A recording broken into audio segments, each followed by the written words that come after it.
You know that music, right? It means we're just 22 days from the crucial midterm elections, and with so many different races coming down to the wire, which party will ultimately win control of the Senate?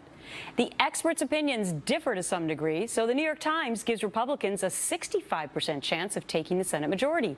That compared to a 57.8% chance from Nate Silver's forecasting model at 538 Politics. But the Washington Post election lab seems to be going all in on a GOP takeover, giving Republicans a whopping 94% chance.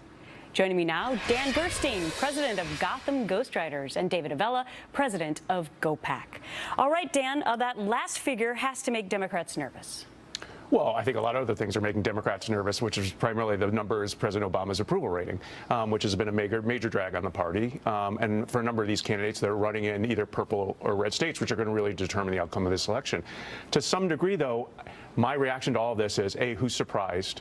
The party out of power in the 6th year of a two-term president tends to pick up seats, often a lot of seats. And secondly, who cares? That the balance of power, even with the Senate taking control of the Republicans taking control of the Senate, will not have a demonstrable effect on the stalemate in Washington. All right. Well, maybe you'll feel better about this next poll I'm going to show, and David might not. Washington Post says this: chance Democratic candidate will win in New Hampshire and North Carolina. New Hampshire, 99% chance. North Carolina, 97% chance. So that's the flip side of it, David. It is the flip side of it, but let me say that Joni Ernst in Iowa just gave Republicans 6 million reasons why they should be very excited, and her astounding, jaw-dropping fundraising success underscores really two things. One, the intensity that Republican candidates across the country are seeing, which are going to be very helpful to them, and two, particularly in Iowa and Alaska and Louisiana, who are all seeing double-digit premium increases in their health care. Well, that might not be happening all over the country. The effects of Obamacare are still happening, and they are going to impact this election. And we could look at that as being a deciding impact issue in those 3 states, which are all going to determine Senate majority. Well, you spoke of 2 of those states, and I'm going to throw it back to Dan. Washington Post, where Republicans are likely to win.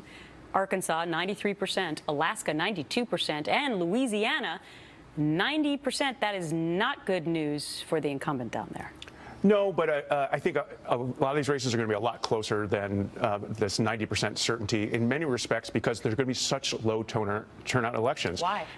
Because in the midterms, historically, people vote less, but I think particularly now, the biggest vote is going to be for none of the above. More than 2/3 of voters are going to stay home on this election day, and in large part because they don't like either party.